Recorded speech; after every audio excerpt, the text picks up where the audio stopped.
Hello and welcome again to the Dark Money Files, in which we usually like to shine a light into a murky world. Currently though, we're engaged in our end of year review.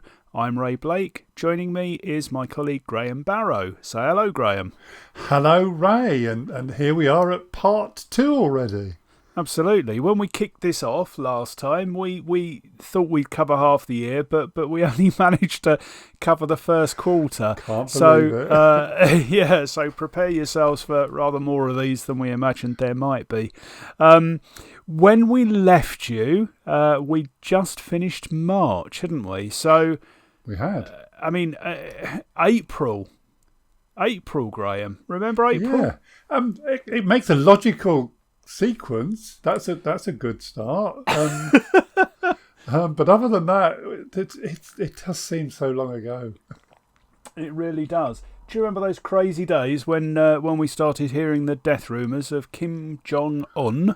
Well, yeah, we didn't have an awful lot else to do, mind you, because by then we were in full lockdown and kind of looking at the outer reaches of the BBC website for something to read. So, yes, I do remember Twitter was alive with the rumours. Rumours are a funny thing in the context of North Korea, though, aren't they? Well, and Fleetwood Mac, to be honest. But yes, in the terms of North Korea, it's particularly odd, yeah.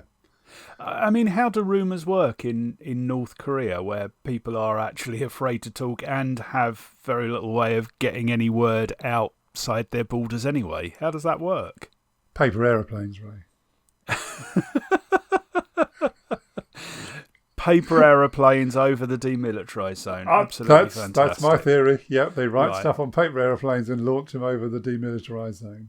Okay. Our glorious leader is not well.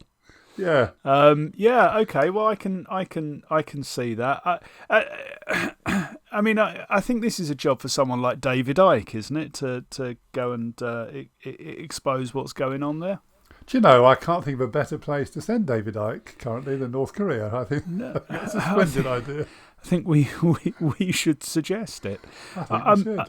I'm not sure he would want to label the glorious leader as a clothed reptile, though, would he? No, but given that I think Mr. Icke is an anti-vaxxer, and given that North Korea is completely devoid of COVID, it seems the perfect place to go. Oh, yeah. Well, he'll be safe there at least. You say safe, right? So do we think he died? Safe, yeah. Do we think he died? Who, David Icke? No, he's alive and well, unfortunately, Graham. And Kim Jong Un? Kim Jong Un. Well, I'm not sure. How would we know? How would we know? He was already an identikit leader. There may be a whole bunch of other similarly looking gentlemen lined up just to manage the transition, for all we know. Absolutely. And I mean, as I understand it, he's a kind of Dalai Lama figure in any case, in that he's just the reincarnation of the original glorious leader, right? Well, absolutely. And you know, I reckon I've worked out what his doppelganger will be called. Go on. So for following Kim Jong Un, you'll get Kim Wrong-un. Oh, Graham. Oh, no. I'm quite pleased with that. Kim Wrong-un. Yeah. Do you know what? I am sure you're very pleased with that. But I mean, April. I mean, you're right though. April was a funny time for all of us, and you know, in that first flush of lockdown and the kind of blitz spirit too. I mean, we all embraced all sorts of things, didn't we? I mean, Joe Wicks started his PE. I did a bit of Joe Wicks of a Friday morning. That was. Did you? I did. Yeah. I did some. Some Joe Wicks. It was, we may absolutely talk about, killed me. Yeah, we talk about the journey you've been on this year at the appropriate moment. Well, when we come to it, let's do that. I still haven't seen a single minute of Joe Wicks. Oh no, he was. It was very good, but it damn near killed me. I mean, we all started quizzing as well, didn't we? Those of us who hadn't previously. Yeah. But I mean, little did we realise then that would be probably the only new leisure pursuit that emerged from the COVID times, and it got fairly old fairly quickly, didn't it, quizzing? Well, it did, and of course we all got introduced to the delights of Zoom, which because most people had never heard of before lockdown, and Teams, but Zoom quizzing became a thing, didn't it? It did, yeah, and still is in many circles. I mean, phrase of the year. Were we searching for one? Could be "You're on mute." Yeah, couldn't it? yeah. Or my other one, which is "Your camera is still on." Oh no, don't. Yeah, no, fabulous. Moving on. Yes. So in May, it looked for a minute as though things were going to go back to normal. In the chaos returned to certain parts of the world, didn't it? Yeah, it certainly did. Yes, and well, Hong Kong in particular, I think. Yes, absolutely. So we had the protesters back out on the streets in Hong Kong, didn't we? Yeah. So that's another one of those, isn't it? Were they protests or were they riots? Yeah, it's one of those paradigm issues, isn't it? It's like, are they terrorists or are they freedom fighters? And it is all down to your particular view of the world, isn't it? I mean, to paraphrase a wonderful piece of scripting from Yes Minister in the old days, is this one of those irregular verbs? I protest, you riot, he loots. It is brilliant, isn't it? I mean, it is so easy to forget some of the writing in that was just sublime. Yeah, very much so. And still oft quoted today. Yes. And I fancy a lot of it is brilliant because its departure from the truth is so minor that a lot of people watching it would recognise those situations in real life anyway. Yeah, famously Mrs. Thatcher's favourite television programme. Yes. That's odd, actually, because we were saying, I don't know if you've noticed this, but as Boris has started losing weight, his eyes have started approximating to Margaret Thatcher's. If you have a look next, he has those same angled brows that she had. It's very weird. If you look at, talking of Yes Minister, if you look at those sort of Gerald Scarfe cartoons of Mrs. Thatcher from the 1980s, they do have a real Boris Johnson look about them. Yes. Those slightly downward slanting eyes and the hawk-like nose. It's spooky. And the total disregard for most people's feelings. Well, there's that too. Yeah. Oh dear! Promised I wouldn't get political, but no, I don't think that's political, Graham. Is it? Surely. Well, I think in terms of if the UK was a brewery at the moment, we're not having too much of a, excuse the expression, piss up, are we? Not really. No, not really. So yeah. So May was, May was almost month zero, I think, in our household. It was just lockdown fatigue. It was just a point of getting through, wasn't it, really? Clap once a week for the NHS. And Ray, it is wonderful to see how that clapping has sustained the NHS ever since. There are so many people who are buying their Christmas turkey with claps this year. It's wonderful. Bit of satire there, Graham. It was, right? I fear I might have missed my calling, or then maybe I didn't. It was calling, you didn't hear it, Graham. I didn't know. But I mean, it was an odd time, wasn't it? Because the other thing there was it was quite a charming spring, wasn't it? At least in southern England, you had clear skies broadly. For the first time that almost anyone could remember, much cleaner air. There were all sorts of stories about environmental improvements. I think we all got a bit carried away with the idea, didn't we? Well, yes, and to go back to our earlier discussion on weather and climate, whether this is just weather or climate, we had a remarkable spring, and it would have been extremely difficult getting through the lockdown first time round, without the fact that we did actually have some glorious weather. So you weren't entirely, for those of us who have outside space, I know that's not everyone, you could actually get out in your outside space and get warm and sunshine, which it must have just been appalling for somebody on on the 10th floor of a tower block with 3 kids, the single parent. You can't imagine how bad it must have been for some. So I'm always a bit careful when I say, well, lockdown wasn't so bad. I realise I'm in a reasonably fortuitous situation. No, very much so. And there are some appalling situations that you read about. Getting locked down with an abuser, for instance. And yes. I had a thought the other day, by the way, and I'm sure if there's any journalists listen, they're welcome to this thought. Every now and again, you read about people who commit bigamy in real time, by which I mean they actually maintain 2 marriages concurrently, rather than accidentally marry somebody before they finish the divorce. Just wonder, during lockdown, anyone who was actually in a full-blown bigamist situation, how did they manage that? There's some stories to tell there, isn't there? Oh, I'm sure, yeah. I mean, you do hear about these things, don't you, in peacetime, as it were, but I'm not sure how that would work on a war footing. You're absolutely right. You can only get away with, I'm working away from home 3 days of the week for so long, but when you're not allowed to go to work anymore, what do you do? Absolutely right. Yeah. Oh, well, I think someone should look into that, Graham. You're right. Oh, I suspect post this there will be a whole rash of books and films about stories that probably none of us have even thought of yet about its impact on small groups within society and how they coped. Do you know what? I'm not sure there'll be the public appetite for a vast array of film and literature covering the lockdown period. I think we might like to move on to more escapist entertainment. I suspect it will be a while before the COVID equivalent of Dad's Army emerges. Yeah, I think so. The golden era of the war film wasn't the late 1940s, was it? No, it took 25 years before they could actually do Dad's Army because it wouldn't have been funny before that. No, absolutely. And Hello Hello took even longer. Well, it did. And still didn't manage the trick of being funny. Well, some people might say, but that's a tragedy. Riot. Well, tragedy plus time isn't necessarily comedy. No.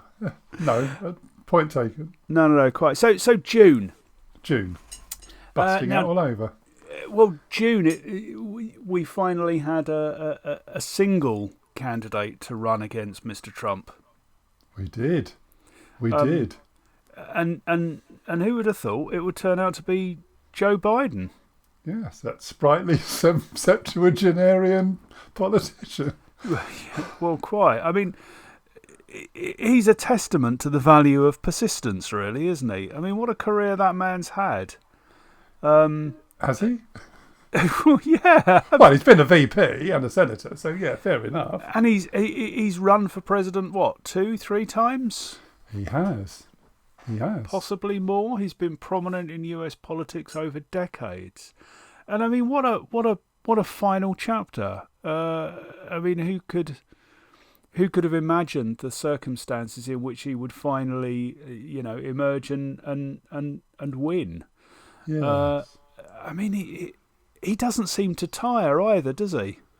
Well, he doesn't. I mean, I do think it tells us something quite interesting about the state of US politics, where the person put up to run against Trump was a man, without being rude, but older and whiter than Trump himself is. It is. I mean, clearly there was a view that was the most electable alternative, and I, don't get me wrong, I was delighted to see him win, but it is also slightly sad that we're still living in a world where the old predictable archetypes are the ones we still live by. Yeah, and I mean, theoretically, this is a guy who could spend longer in the White House than anyone else, in living memory. He could spend 16 years in the White House, 8 as vice president and 8 as president. He could. And would you know in recent years who came closest to achieving that, Graham? Off the top of my head, Ray, no, but I fancy you do. I do know. It was Richard Milhouse Nixon, who was 8 years as a VP to Dwight Eisenhower, and then served 6 years as president. So he got as far as 14. And before that, you'd need to go back to the Roosevelt era, when there wasn't, of course, a 2-term limit. No. And of course, the present incumbent's going to do nothing like that, is he? Well, he might spend a long time in a single location in the fairly near future. Well, he might, and they might decide to paint it white, especially for him, so he can say, I'm still in the White House. Nixon, he's an interesting guy, Nixon. I mean, obviously, he famously resigned before his full impeachment and then got pardoned for any existing or future crime by Gerald Ford, which was an interesting use of the presidential pardons. But also interesting to remember that one of his great achievements was that he generated this rapprochement with China. He did. And went over there and had very high level talks with the Chinese. Didn't go down all that well with some of the other elements of the Chinese political hierarchy. But he wasn't just all bad, Nixon. No. But it's rather lost in the tumultuous history that followed him. No, absolutely.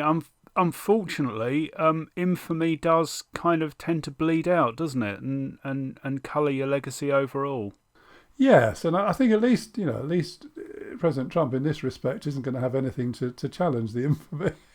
I can't think of very much, to be honest. No, it's fairly it's a single tone palette, really, isn't it?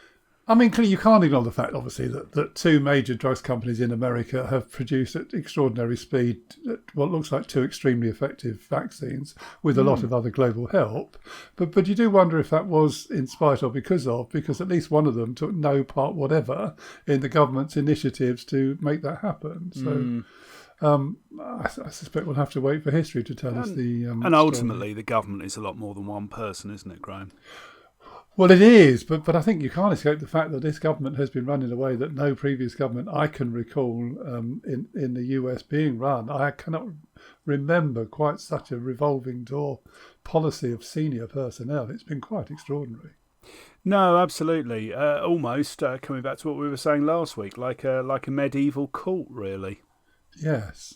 And I mean, I think the other thing it does show us is, our grip on democracy is quite tenuous. While democracy is an extraordinary thing, the ability to usurp it is still very definitely there. And of course, like coronavirus has made it somewhat easier. I suspect we'll see even here in the UK stories emerge that suggest that not all went well during the last 12 months. No, indeed, and it's a very visible sign of a cherished concept bending extremely, but not quite breaking. Yes. So it was June as well, wasn't it, Graham? That the SpaceX craft joined the International Space Station. Yeah, and that's. It's easy to kind of gloss over that the idea that not only have we now got private companies launching spacecraft, but they're by and large reusable. Go back into the 60s when I was watching men land on the moon. Most of those concepts were just ridiculous. And they're doing it, apparently, at a fraction of the cost of what NASA was spending. So, yeah, there's a whole load of interesting stuff going on there. There absolutely is, but I think one of the more interesting aspects of this is the extent to which Elon Musk is the living embodiment of the mad scientist, isn't he? He is quite extraordinary because on the one hand you look at what he's done at SpaceX and Tesla, and you think that's amazing, and then you look at some of his tweets and some of his kind of political opinions, and you think that's balmy. Yeah. Very odd. I mean, you can't talk about Elon Musk without having that conversation about what happened over in Southeast Asia and the guy who went to try and rescue these lads from the flooded mine getting called pedo guy. And apparently in the US that's perfectly acceptable comment, which I'm not sure it would have worked the same over here. No, absolutely not. Which I mean, obviously, some of the things that we've reported on this year require a huge kind of liberal approach to what is your First Amendment's right of free speech. So it is difficult, isn't it, when you support free speech? I mean, are we back to protests and riots? Is free speech okay when it's something you agree with, and terrible when it's something you disagree with? Yeah, yes. Probably. Yes, I think that's probably, if we're honest, how most of us would define it, Graham. It was very apparent with the FinCEN files, where lots of people who were huge supporters of the Panama Papers, because it wasn't us, suddenly become very against the idea of leaks and whistleblowers because it's our turn in the spotlight. So, coming back to Dad's Army, they don't like it up them. Well, absolutely. To coin a rather unfortunate phrase. Yeah, you can coin that phrase all you like because it just sums it up, doesn't it? They don't like it up them. It's odd. I mean, we are. This is more of a general conversation, but we've become very poor at dealing with criticism now. It's live in a bubble, and if you criticise me, I'll block you. And I worry about that. No, I understand. We are all extraordinarily fragile these days. That's not to justify, the terrible things that people often say to each other, increasingly on a public basis, but we are fragile. We are, and I think one of the differences, and I suspect it is a consequence of social media and 280 characters, is you and I both spend a great deal of our lives as coaches. We would train people on how to give feedback, and one of the things we'd always say is focus on the behaviour and not on the person. The criticism is of what they said or did and not who they are. But that's quite hard to do in 280 characters. And what I think has happened is now the criticism is the person, and that becomes insulting. And that's an interesting route to be journeying down, and not one I think that will end terribly well. Yeah, well, I think it's an inevitable consequence of us all believing that we are our own brands. I think you're right, and in order to get your 15 minutes of fame, you just have to be more outrageous than the other people enjoying their 15 minutes of fame, and that's problematic. I'm happy to be, moderately well known amongst a very small group of anti-money laundering specialists. It works for me. Yeah, very much so. And in order to maintain that kind of profile, do you need to resort to very much outrage, Graham? No, I find outrage is tiring, Ray. The problem with outrage is the person it tends to have the most impact on is the person who gets outraged, and that's rather pointless. It has little impact on the rest. So I'd rather maintain a reasonable equilibrium and just shrug. I think shrugging is a vastly underrated response. I agree with you. Born to be mild. That's us, Graham. It's the two best things you can do in life is have a hug and then a shrug. It's fine. Perhaps not this year. This year has been a bit hard on the hugs, so we need to maybe major shrugs. Shrugs are still available to us, so they certainly are. Let's embrace that. Well, no, that's a bad turn of phrase as well. Let's not embrace the shrug. That's as bad as a hug. Oh, for goodness sake! I think we ought to end this at this point. I think we probably should. It's been another fascinating conversation. I don't know whether people listening will enjoy it, but I know I have. I don't care, Graham. I really don't. It's fun, this. It jolly is, Ray. And now I'm looking forward to doing part 3. There are lots of podcasts, Graham. They can listen to another one. That's fine. They can. We won't take offence. We will not have outrage if you don't listen to it. It's okay. No. Except if you've just heard me say that, you have listened to it. Yeah, what are you doing? Turn it off. Go and listen to something else. We're going to. Well, if you've enjoyed it, come back for part 3, which we will be recording shortly. We will. Yeah, unbelievably, we're going to start next time around with July. I'm looking forward to it.